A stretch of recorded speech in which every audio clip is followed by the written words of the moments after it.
This is a close reading exercise based on an extract from The Strange Case of Dr. Jekyll and Mr. Hyde, and it's taken from Chapter 1, Story of a Door.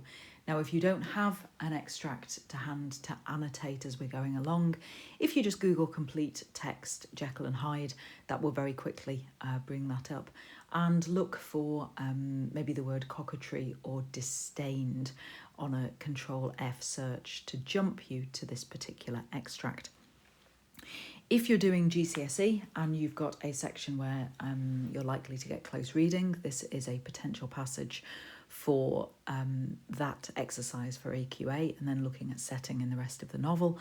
Or if you're just practicing your close reading for an assessment or just to practice those skills, then this will also hopefully be helpful. So we're looking first of all at just the extract in a clean copy, and you can see from the bold little contextualising section there that it's from the opening. Mr. Utterson, who is a lawyer, and his distant relative Mr. Enfield are walking through London as they are wont to do, so they enjoy going on meandering walks through the city centre. And on this occasion they come across a particular street with a notable building. Now, from this point, I will comment on connections to the rest of the novel where it would be useful if you're studying this more generally, but also focus pretty tightly on the extract. So the first thing is to make sure that you are happy with the meaning of everything. Or if you were coming across this in a kind of time pressurized situation, that you've made enough kind of guesses to be able to work out what's largely going on. So it chanced on one of these rambles that their way led them down a by-street in a busy quarter of London. Now, the thing to kind of pick out there is the idea of a ramble being a meandering, a kind of casual walk, as opposed to a kind of purposeful walk with a kind of clear destination that they are just moving round, and that they are in an area of London. They don't mean to go there. It chanced, it was just by accident they went there. But the street was, so starting here, the street was small and what is called quiet, but it drove a thriving trade on the weekdays. So thriving being to thrive means to flourish, to do really well, to be successful. The inhabitants were all doing well, it seemed, and all emulously hoping to do better still. Okay, and this word emulously is probably the one that you just need to pause on. If you don't know what it means, then skip it. They were doing well, they were all hoping to do better still. You get that idea of competition. And emulous means to kind of be kind of looking round and trying to compete with each other, trying to kind of copy and better those around you. So, this is a street which is doing well and always trying to do better. And they were laying out the surplus of their gains in coquetry. Now, a coquette, if you take the RY off and you add TE on the end, a coquette is a kind of tempting woman. Okay, so if you imagine a lot of hair flicking and eyelid batting, that's generally coquettish behaviour. And here Stevenson is using it kind of metaphorically to start to produce an idea of these shops being tempting.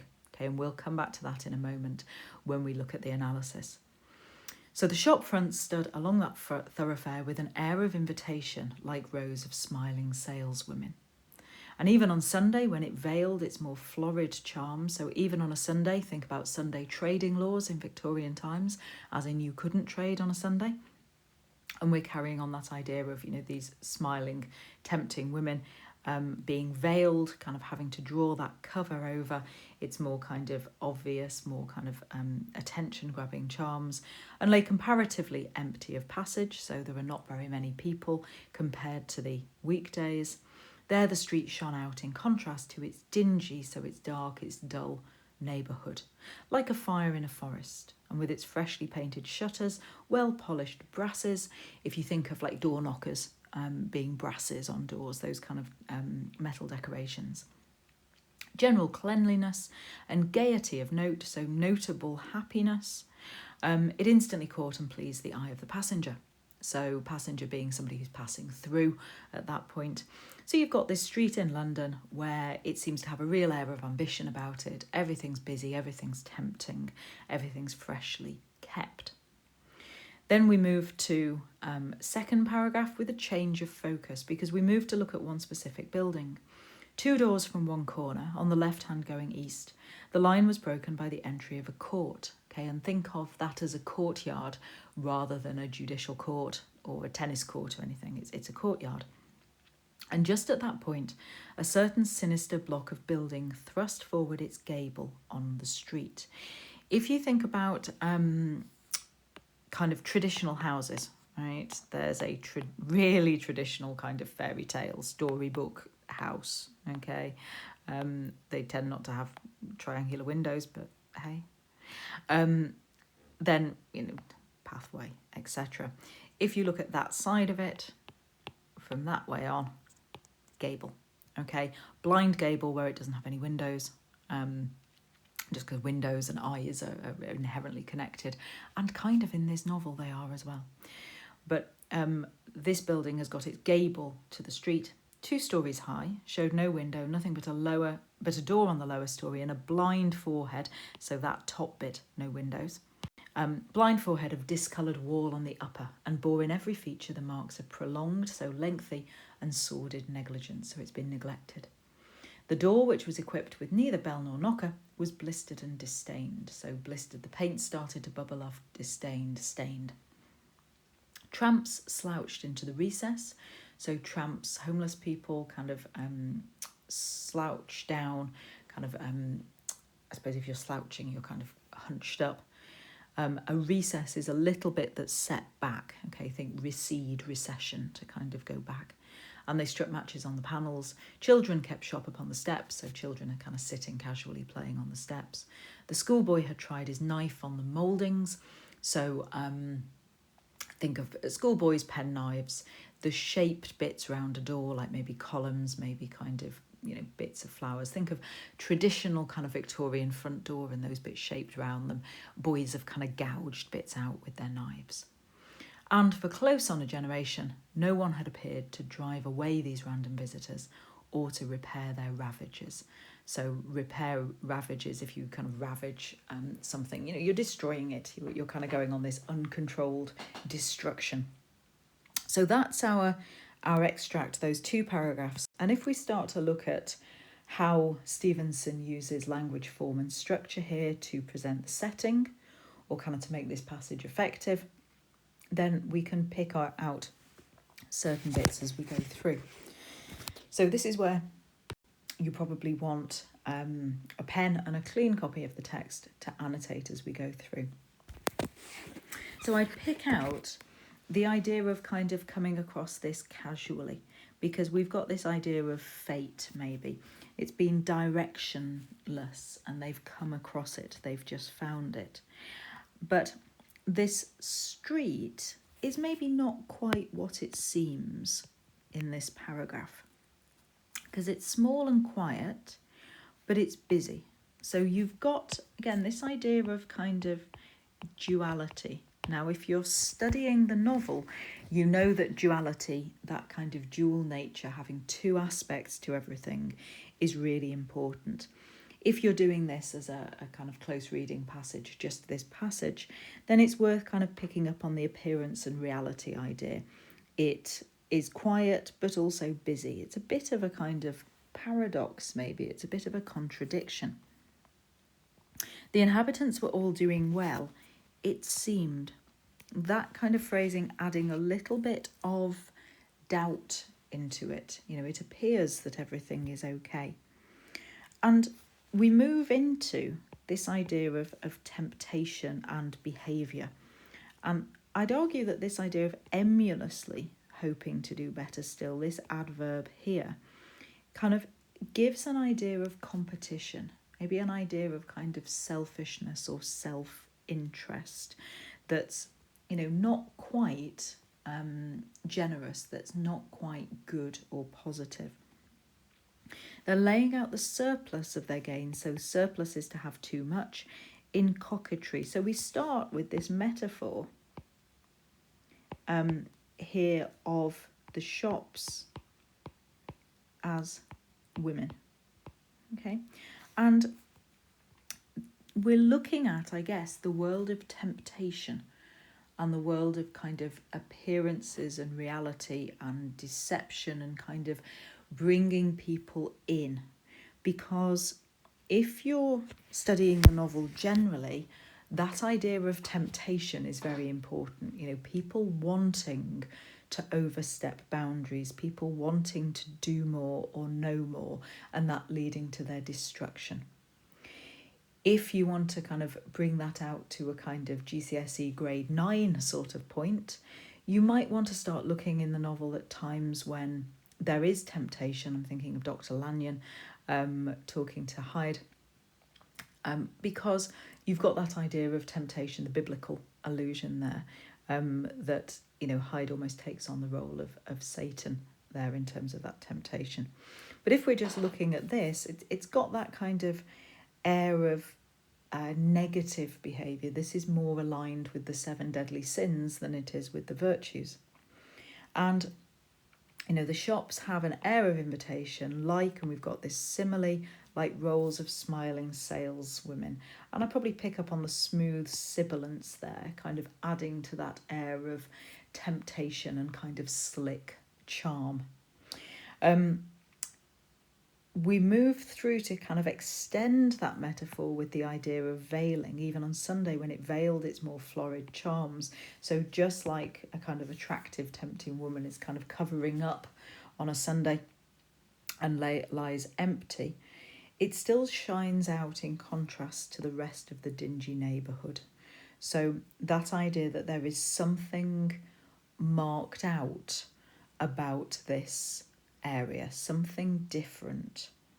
And this simile here, like a fire in a forest, and we're looking at maybe building up an idea or a pattern of Stevenson's use of similes, because we've got this one and then we've got this one, just to kind of show the underlying sense of danger or threat about this area. Because standing out like a fire in a forest superficially seems to kind of be right, great, it's bright, it's warm, it's kind of got all this energy to it. But then you think about fires in forests and they're dangerous, they're destructive, they spread, they can easily get out of control. Now, if you're studying the novel more generally, it's important to kind of take on board that this is the area where Hyde lives. So this is Hyde's house, or at least the part of the building that Hyde owns that's connected to Jekyll's house. And as such, it seems to be contaminating the area around it. Like all of this kind of horrid kind of dilapidation and all of this neglect is spreading out. And it's almost like it's tainted this street around it, that like Hyde, it seems superficially attractive and glamorous and tempting to do all of this wrong and getting away with it. But actually, when you kind of drill down into it, there is this primal danger there, this kind of fundamental kind of evil that's going on, that's kind of corrupting everything. So this street, yes, it seems to be doing well, but the people are a little bit too selfish, a little bit too self-centred, a little bit kind of too corrupted by the modern world. So we have this kind of simile, the fire in a forest, and all those kind of connotations that has. And it looks very kind of nice on the outside. So again, appearance and reality. This is kind of picking up on the theme that something may look lovely but be kind of corrupted inside. Then in our second paragraph, we focus in on the particular building, and the building starts to be personified as a destructive or injured person. It's disruptive. It's kind of, the line was broken by the entry of a court. Okay, and you might kind of pick up on the idea that it's on the left. Now we've got left and we've got the word sinister, and Latin sinistra in terms of meaning kind of wrong or suspicious or so. It's why there was such kind of controversy in earlier times about being left-handed. Like, we know it's absolutely fine to be left-handed. Some people are left-handed, some people are right-handed.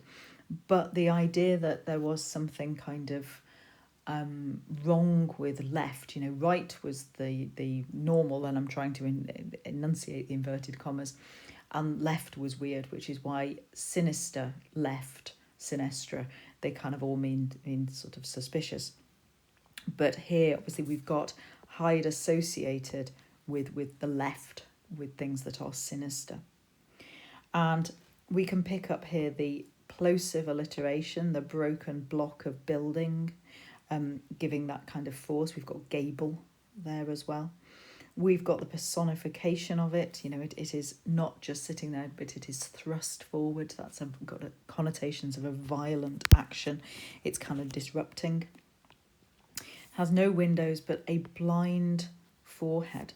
You know, that kind of idea that it's kind of deformed and discoloured coming up here. And it bore in every feature the marks of prolonged and sordid negligence. So this is the kind of physical manifestation. If you make something manifest, then you make it, you bring it to life, you kind of embody it, manifestation of Hyde's kind of bad influence, or Hyde's kind of awful personality.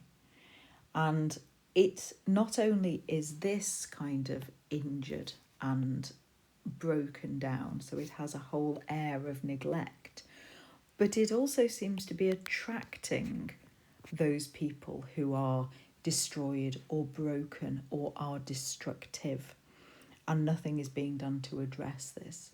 So you've got these kind of layers of the setting here mimicking the people or the character.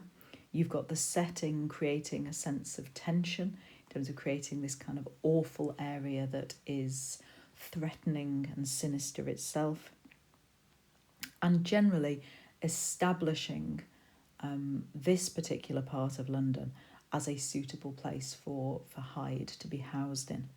Now, if you had this extract and you were doing this as part of a GCSE question, you'd be required to link it to elsewhere in the play. I'd consider looking at the extract that talks about the moon lying on its back, the diaphanous rack, the fog being associated with, you know, the pole, all the elements which are very, I suppose, symbolic of confusion and insidious evil, and that kind of creeping influence of Hyde. Think of the fog as the influence of Hyde. You may also want to look at the extended metaphor of the buildings within the novel, where Dr. Jekyll's house represents Jekyll's psyche, Jekyll's mind, and Hyde's house represents Hyde's mind. And remember that those two buildings are joined together in a way that the general public can't see, but, you know, one backs onto the other and you can get through them. And paraphrasing, I think there is a quotation somewhere in the novel that sounds like it was very difficult to tell where one ended and the other began. And that's talking of the buildings, but it may as well be talking about Jekyll and Hyde's minds. Hopefully that helps. Good luck with whatever you're doing with this.